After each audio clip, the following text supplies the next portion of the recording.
This podcast covers property law. Let's begin with the plain meaning of property. Property can be either real property or personal property. What qualifies as real property? Real property consists of land, structures that are built upon or attached to the land, growing timber and crops, airspace above the land, minerals underneath the surface of the land, such as gold or oil. What about items which don't neatly fit into one of these categories? Let's say, for example, window blinds. The determination is based upon the character of the property, how the item is affixed to the building, the intent of the parties relationship. For example, are the parties lessor and lessee, or are they mortgagor and mortgagee? What about a mobile home? It is most likely personal property, but if it is affixed to the land, then it becomes real. What about growing trees? They are treated as real property, but if they are cut down, then they change and become personal property. How is a person's residence treated? As real property.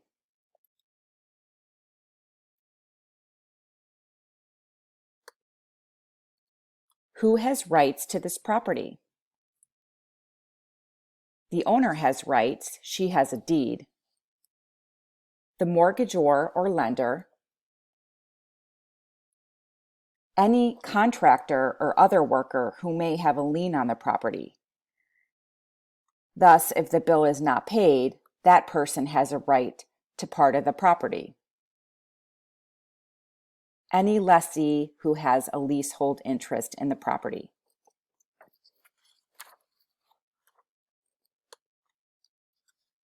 What about personal property? Personal property can be tangible or movable, and it can also be intangible.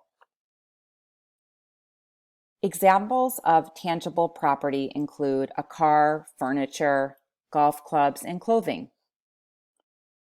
Examples of intangible property include stock, promissory notes, bonds, patents, copyrights, and trademarks.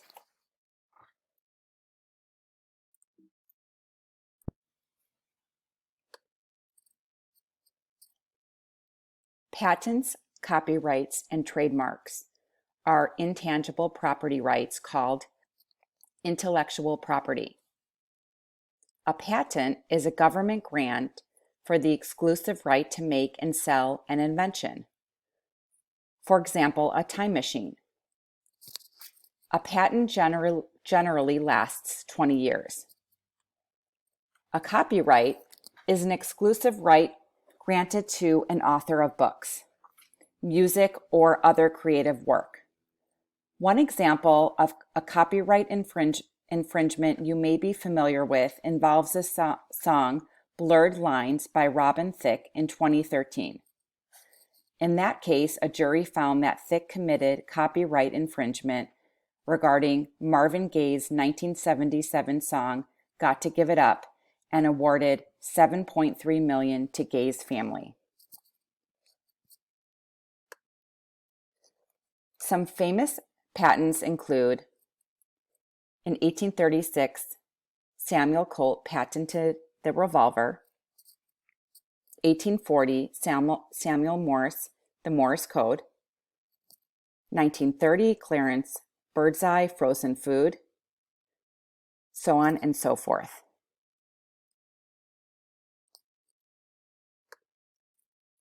A trademark. It's a word or a symbol used to identify a product, such as a Nike Swish, McDonald's M, or an apple.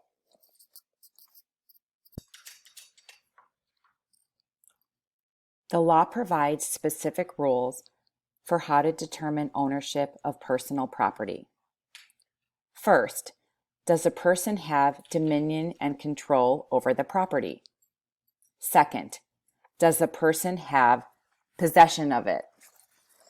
Possession can be actual, I actually hold a gold watch, or constructive. I have the only key to the safe deposit box which contains the watch. What about if a gift is made? In the case of a gift, courts examine the donor's intent and whether or not delivery has been made by the donor and accepted by the donee. Third, certificate of title is examined. For example, does one have certificate of title to a car? This would establish ownership.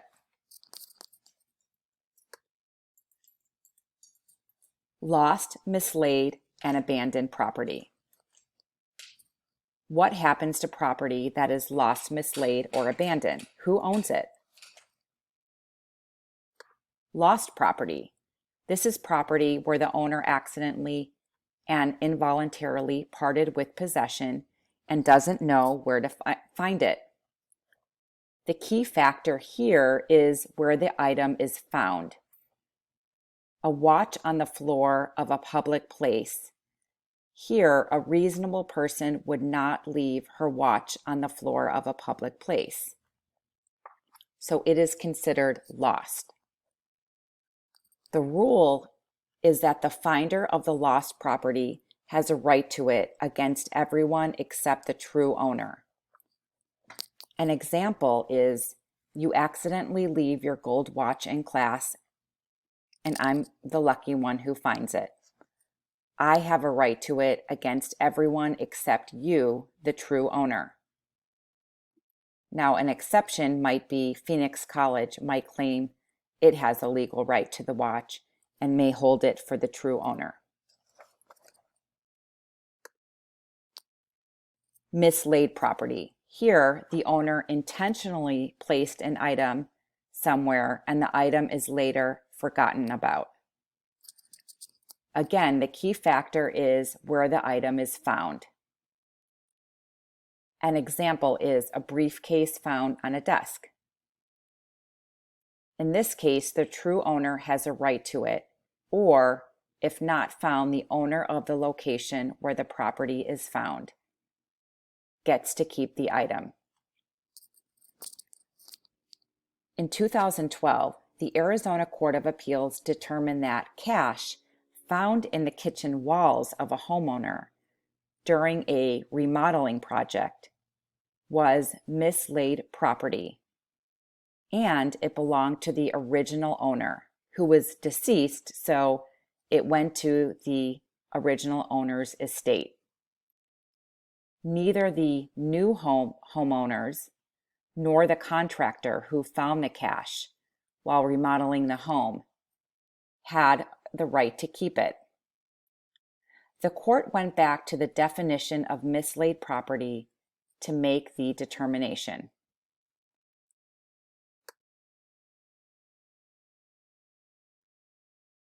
Abandoned property.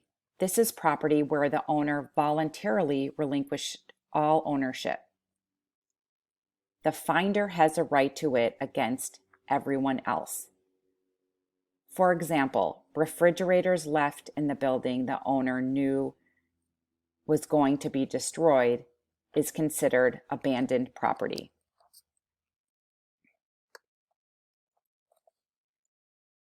ARS Section 13-1802 defines theft. A person commits theft if the person knowingly comes into control of lost, mislaid, or misdelivered property of another under circumstances providing means of inquiry as to the true owner, and appropriates such property to the person's own or another's use without reasonable efforts to notify the true owner.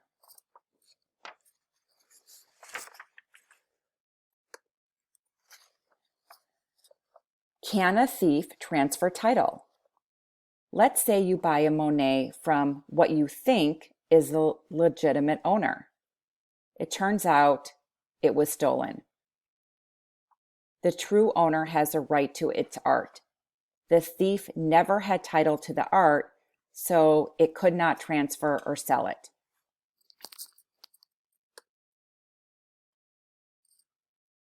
Bailments. A bailment occurs where someone receives possession or custody of personal property without ever acquiring ownership.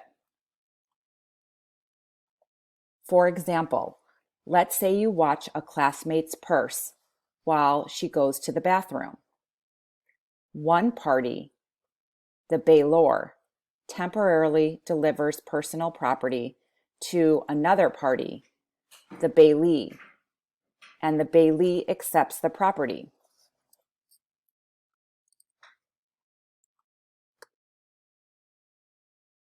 With a gratuitous bailment, there is no compensation. For example, you go to the bathroom and ask a classmate to watch your purse. You are the bailor, and your neighbor is the bailee. No money is exchanged. Why do we care? The standard of care. If you borrow your neighbor's lawnmower, here the benefit is to the bailee. You are the bailee, and you must return the lawnmower in good condition. But if you ask your classmate to watch your purse, there the benefit is to the bailor. Your classmate's standard of care is minimal. Thus, if the purse is stolen, the classmate is probably not liable.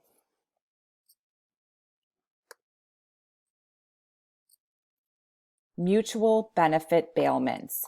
These occur where one party receives a benefit and the other party receives compensation or money.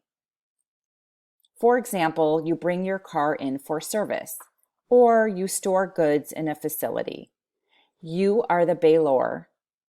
The bailee must use reasonable care with respect to your goods. What about a leased premises? There, the lessor or owner is the bailor. The lessee or renter is the bailee. The duty is reasonable care. What about a leased car? Same. The duty of care is reasonable care. Parking a car? The bailor is the owner of the car. The bailee is the garage. The car owner receives a temporary parking space and the lot owner receives money. It is a mutual benefit bailment. What happens if a phone is stolen from the car? Is the garage liable? Well, we have to ask if the duty of reasonable care was breached. Does the lot owner have a sign stating he is not responsible for lost or stolen property? Also, how do you prove that the phone was in the car?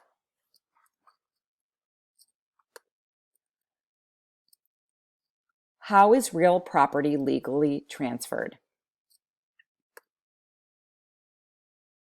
By warranty deed. This is a document that contains covenants to protect the buyer. The seller covenants to the buyer that the seller holds title to the property and is able to convey to the buyer. To be effective, the deed must be signed and delivered to the buyer. A deed recorded in public records is presumed to have been delivered and accepted.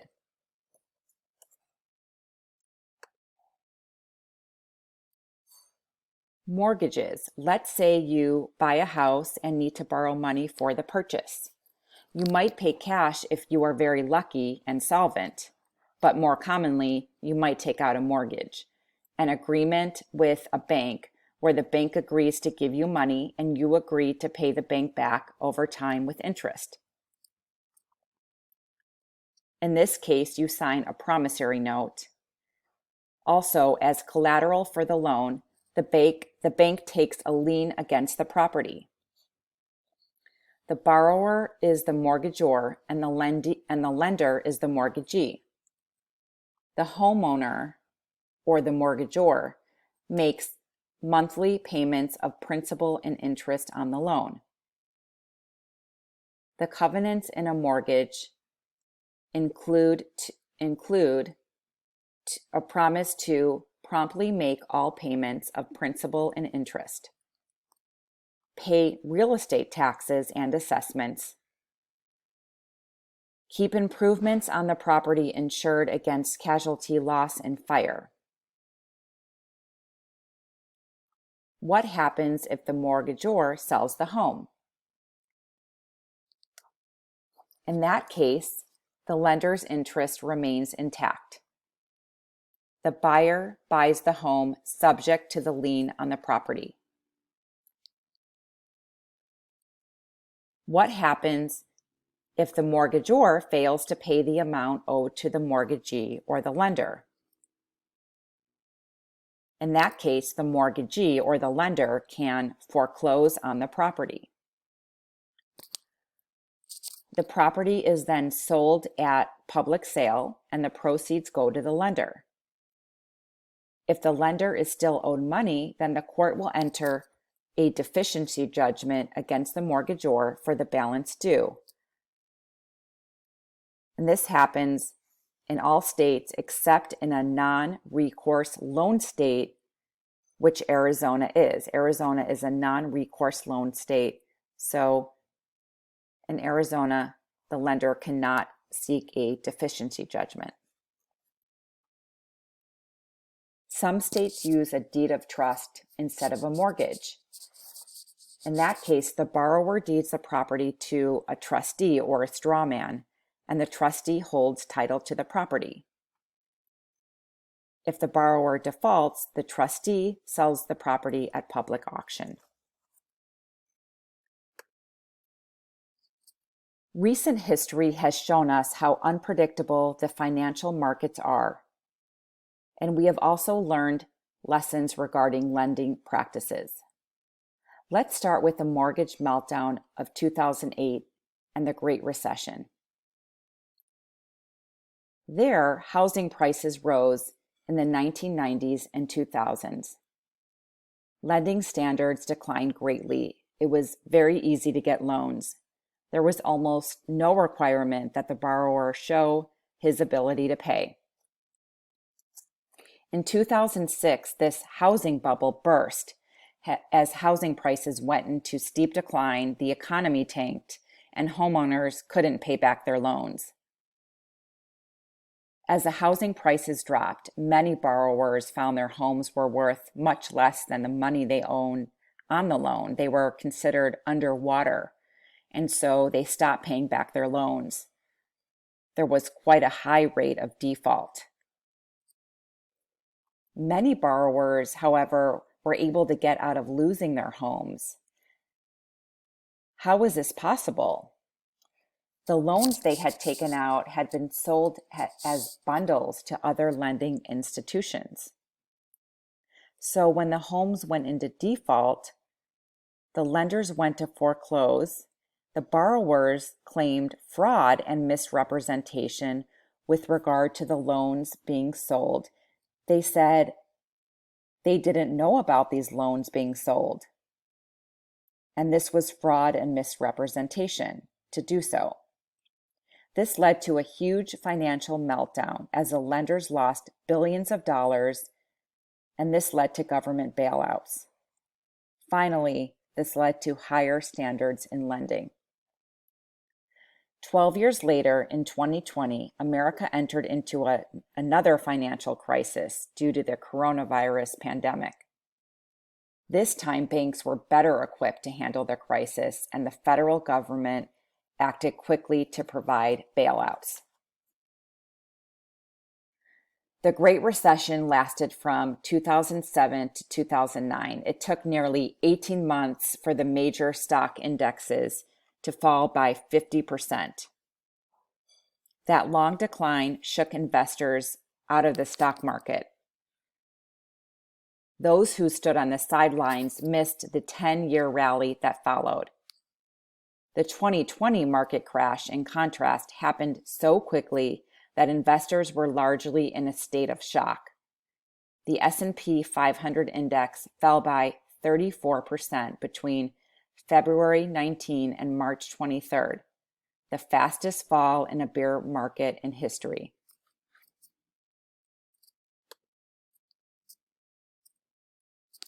Estates and real property. This refers to how title to real estate is held. These titles are derived from English common law. Title to property can be held as individual title.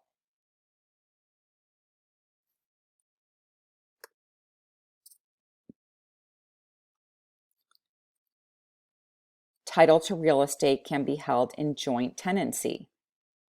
Same-sex couples prior to the Obergefell case, legalizing marriage for same-sex couples, frequently held titles as joint tenants.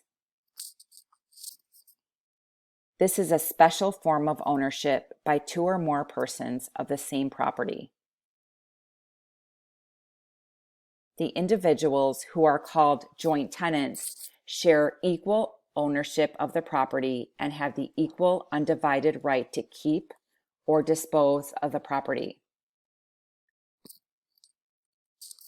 Joint tenancy creates a right of survivorship. This right provides that if any one of the joint tenant dies, the remainder of the property is transferred to the survivors. If the joint tenants mutually agree to sell the property, they must equally divide the proceeds of the sale. Because disagreement over the disposition of the property is common, courts sometimes intervene to divide the property equally among the owners. If one joint tenant decides to convey his or her interest in the property to a new owner, the joint tenancy is broken, and the new owner has what's called a tenancy in common.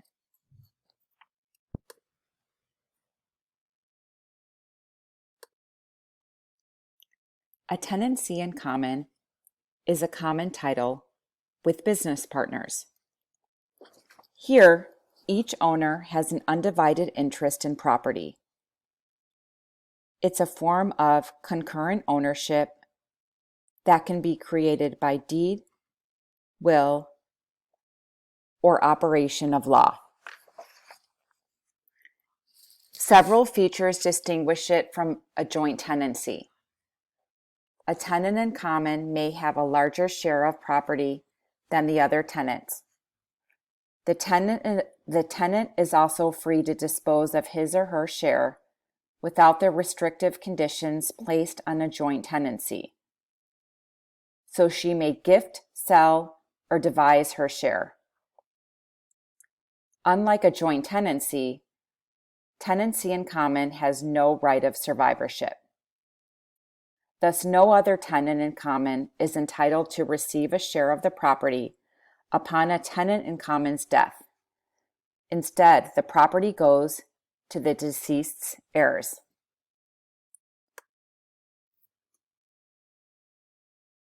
A form of tenancy that is available to only a husband and a wife, or now also same-sex couples.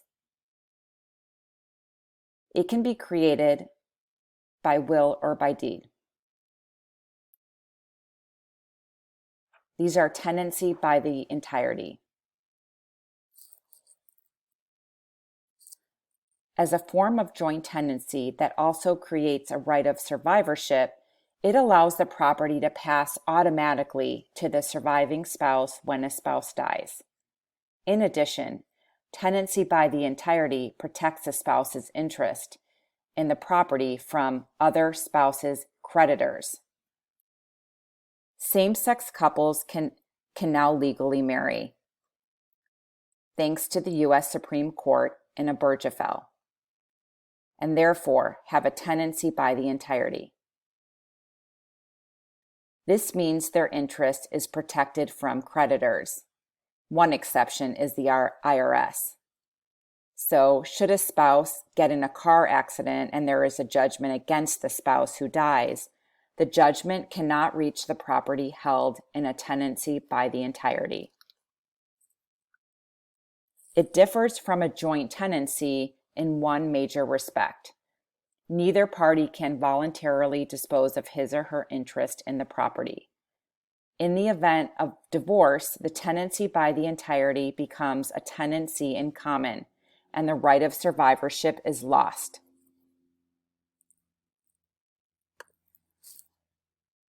Community property laws provide that each spouse owns a half of the property acquired during marriage.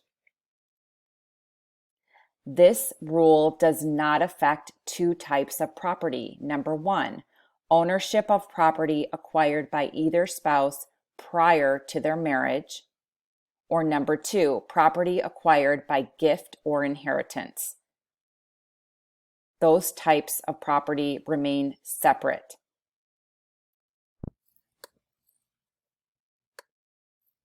Interest in another's land can refer to life estate, a leasehold interest, a license, easements, eminent domain, and adverse possession. A life estate, for example, you own your home, occurs where you are a life tenant. You enjoy interest in your land for life. A leasehold, for example, you lease an apartment, occurs where you have a possessory interest in a specific period. The parties here include landlord and tenant, or lessor and lessee. Many states have statutes or laws that control the relationship between a landlord and a tenant. Arizona has the Arizona Residential Landlord and Tenant Act.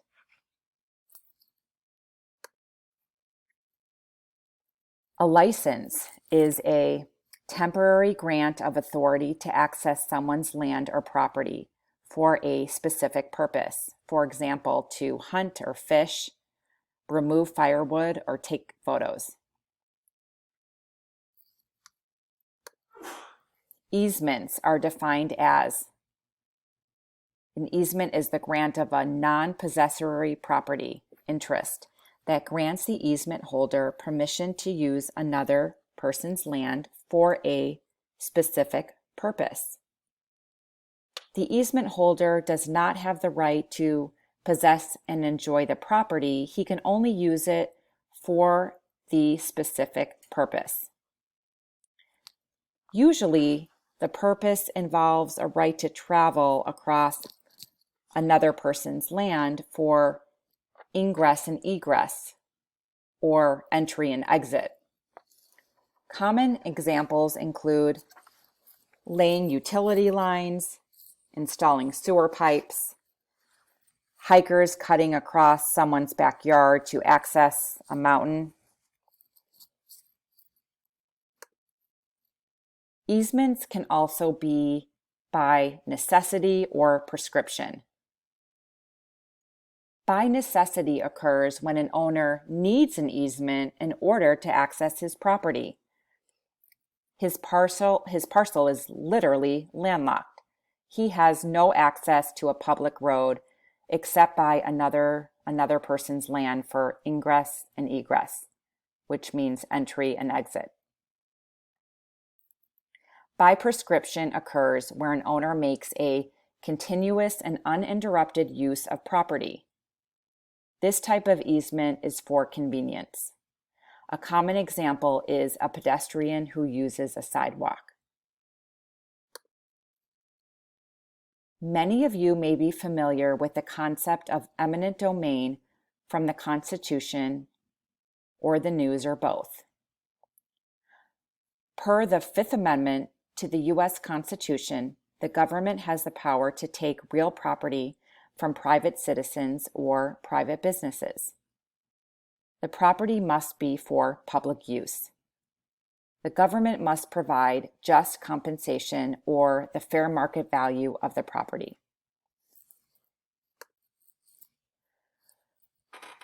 Eminent domain has been used to condemn land to build infrastructure such as roads, bridges, canals, power plants, and railroads, amenities such as parks and schools.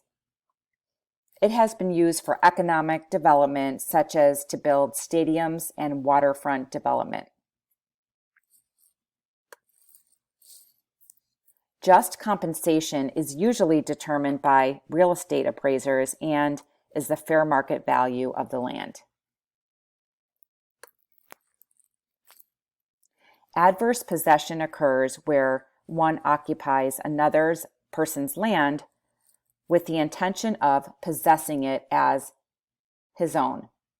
A common example of adverse possession occurs where one property encroaches on a neighbor's land.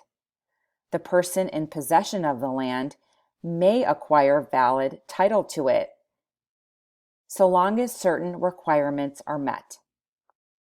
These include the land is held for the statutory time period, which is somewhere between 7 to 20 years. In Arizona, the statute requires a 10-year period. The possession must be open and notorious. This means the possession is not in secret or it is open for all to see. The possession must be actual and exclusive. The possession is continuous and it is hostile, meaning there is no consent from the owner. Wills. These are legal instruments in which people dispose of their property at death.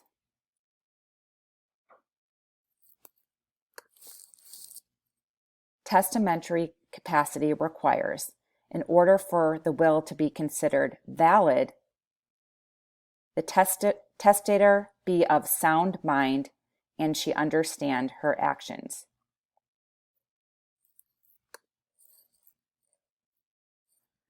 In the case of no will, her property passes by intestate succession.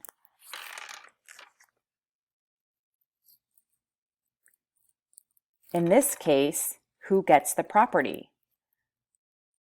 We look at both separate property and the community property. The intestate share of a surviving spouse with no children results in the surviving spouse acquiring the entire estate. She acquires all the community property and all the separate property. If there are children, their surviving spouse receives 1/2 of the community property and 1/2 of the separate property. The children receive 1/2 of the community property as well and 1/2 of the separate property as well. This concludes our podcast on property law.